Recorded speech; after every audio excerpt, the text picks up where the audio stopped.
Hi, Internet viewer. This is Frank Rauscher again. Just trying to get you started on the black-capped chickadee.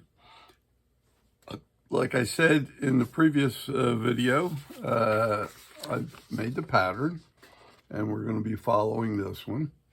And what I'm going to do is try to show you how I cut out the blanks so that if you wanted to make them yourself, you could, or how I developed things so that if you wanted to change things on your own and you have a bandsaw or some way of cutting the wood, we'll show you how to do it. So I'm going to move the camera down so that you could see how I developed the templates and everything else from the pattern. So bear with me, and I'll bring the camera down, and then you can see how I go at it.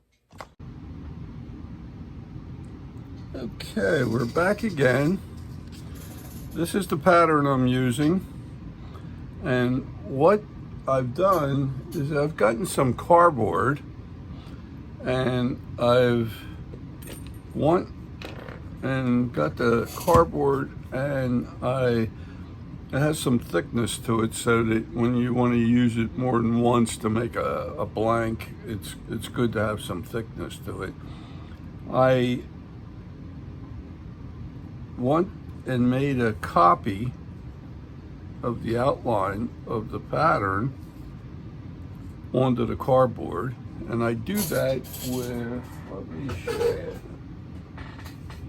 This is called graphite paper. You can get this at a hobby shop. And what I usually do is I'll get, well, let's see if I have any cardboard right at the moment here. I don't, but I'm going to show you something real quick, if I may. Say this was the cardboard sheet.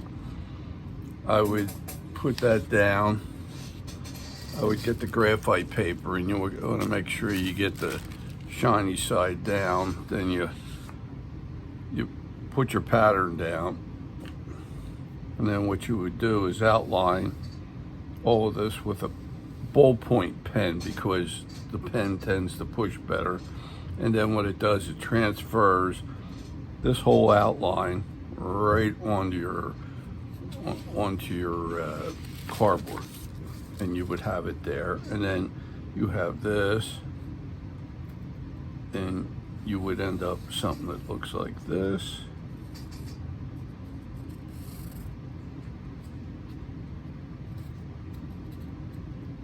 And you have the pattern now on your cardboard. Then you would cut that out, and this is how I make my templates. I cut them out, and they match exactly to the outline that I have in the profile position and for the top position. Okay, and that's what you need to do to get started. Now, once I have this done,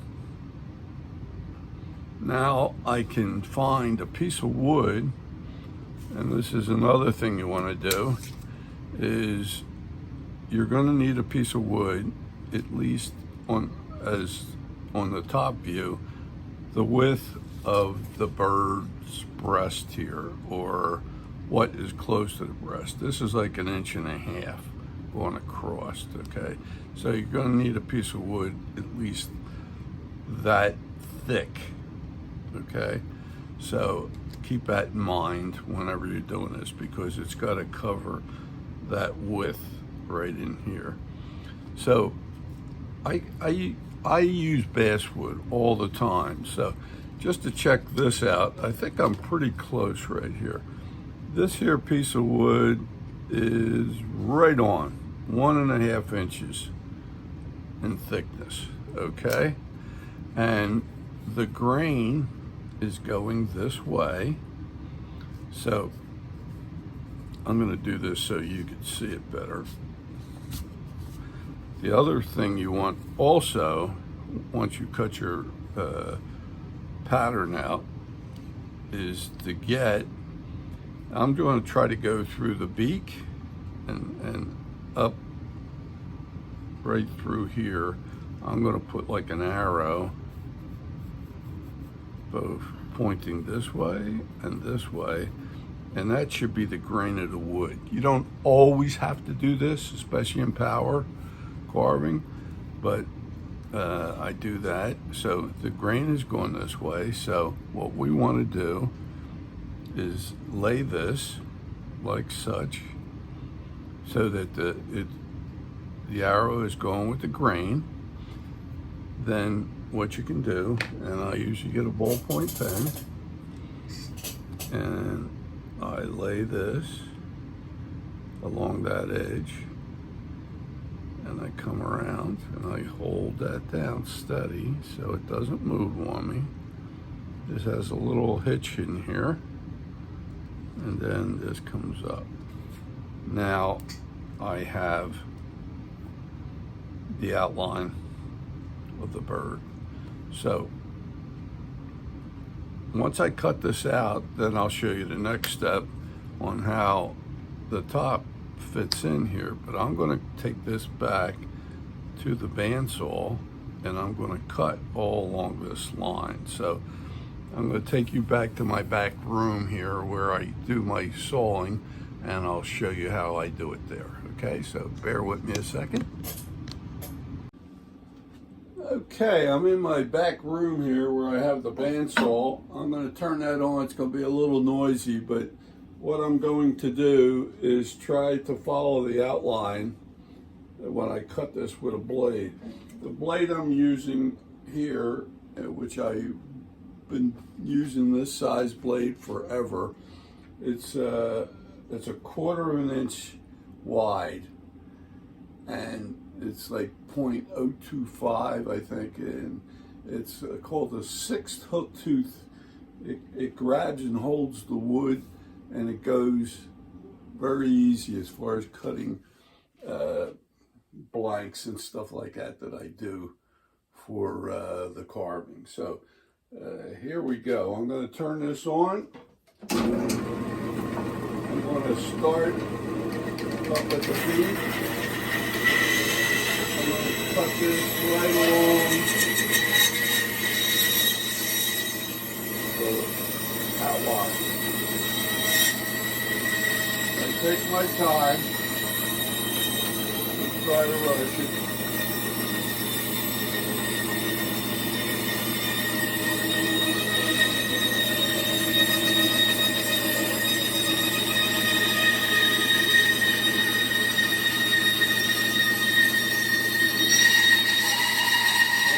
I try to keep my hand away from the blade so that in case something jumps or something like that, a piece of wood kicks out, I want my hands free. So that is a must. Then I'm going to come in and I'm going to trim the tail edge here.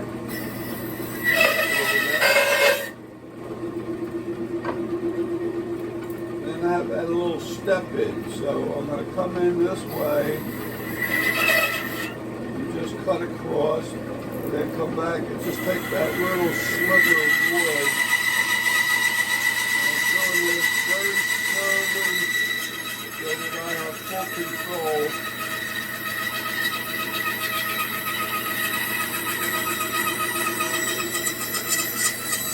That should pop out. So we got the step in where the tail comes out and the wings stop.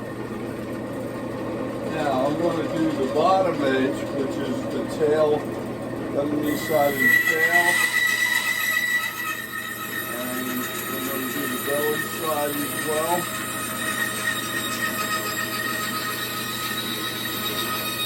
Now when we come around to the belly, we get to the thin side of this piece of wood.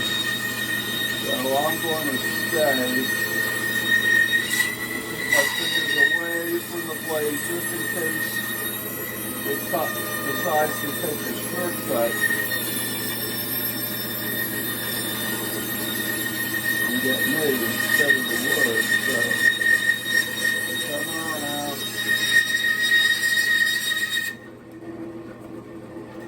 There it is.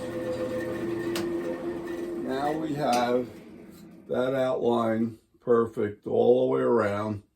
I'm going to take you back to my table and I'll show you how we do the top view as well, okay? So bear with me a second and I'll move the camera back and we'll get you to that point. Okay, we're back at my work bench here. And now I'm going to show you how I work the top. The thing I want to try to explain to you is the profile is a projection straight on. This head is turned, but when I drew it, I had the head go, it looks straight on, okay? But what we got to do is we're turning the head, and that gives movement. And I do this in all the birds I do, most of them anyway. It's rare that I ever keep it going straight. Years ago, we used to cut the blank out so that everything's going straight. Then we cut the head off, glue it back on again, and reshape it.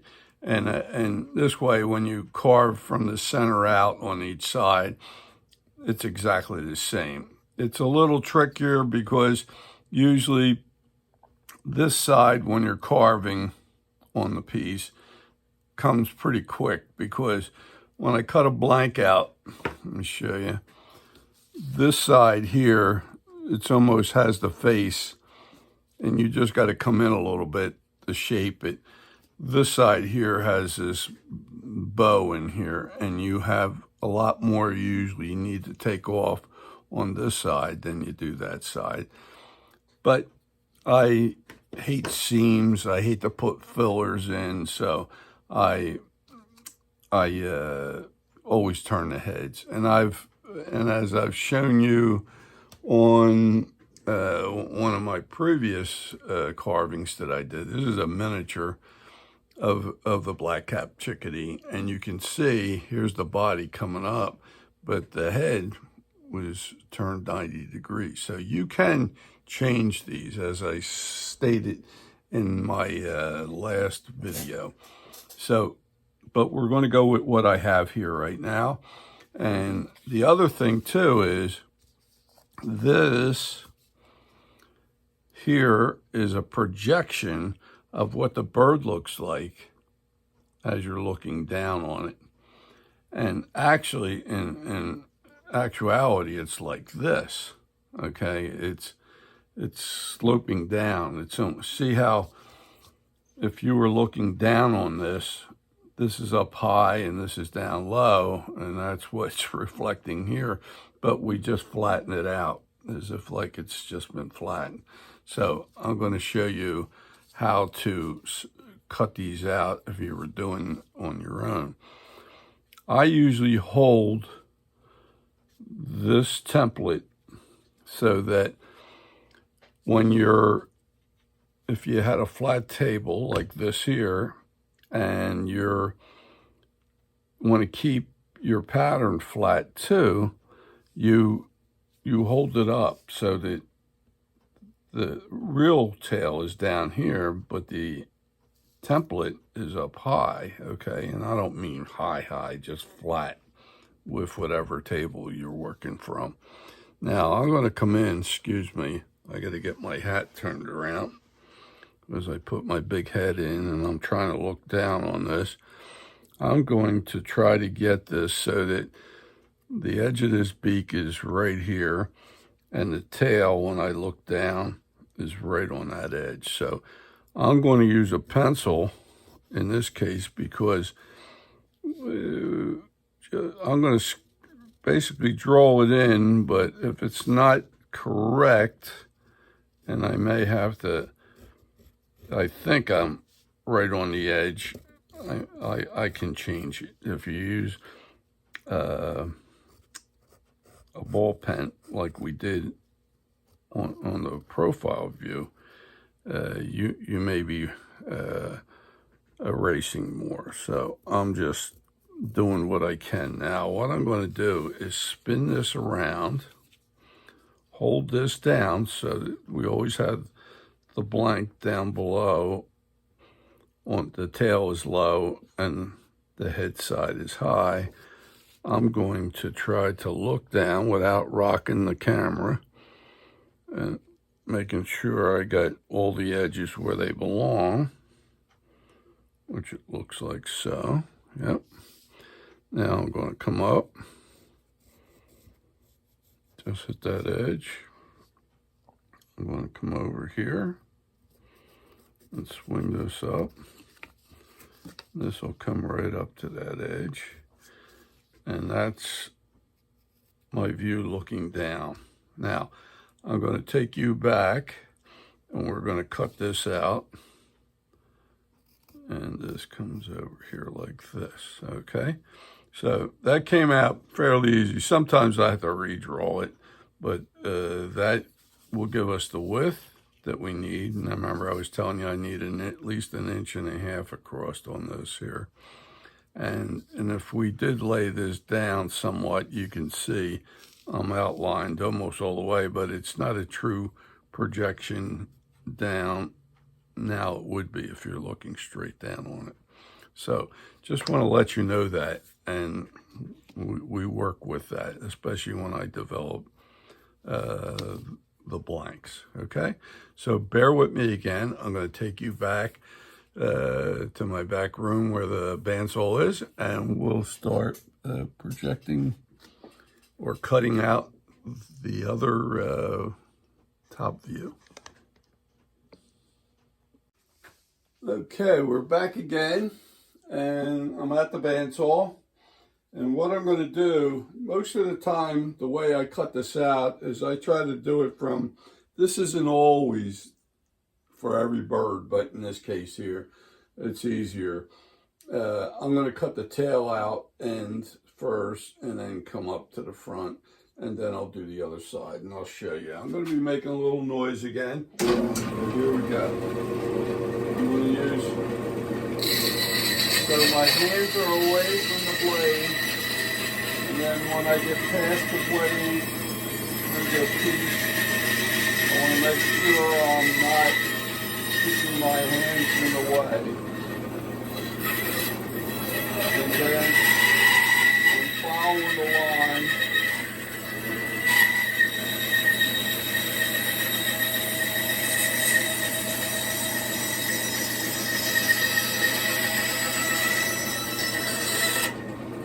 Okay, so you can see I cut all of the one side out along there. Now I'm going to do this side. And this, like I said, I start from the tail end and then come towards the head. Do the same thing on this. Again, I start from the tail, but I don't keep my hand back there. I grab it on the back side, so I'm not working into the blade. Coming up. Now that jumped a little bit. I have an edge there, so I'm going to try to get rid of that edge. And I can just grind it a little bit with the blade. And I'm going to come up.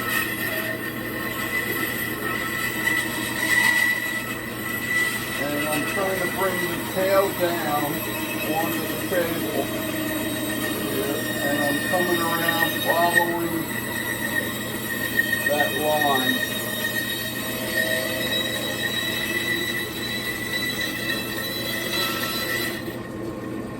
And there it is. It's cut out on this side, it's cut out on that side. Now, because it's so squared up, I'm going to come in on a 45-degree chamfer and knock these corners off. So I'm going to hold the piece on a 45-degree angle, take about 1/4 of an inch off, off of that corner. I'm going to do the same thing on this one. And it doesn't matter if you've got that exact or not, because when we start shaping, we will be knocking a lot more off. So I don't have a concern. Now I'm doing this to the other side, and then I'm doing it to the bottom.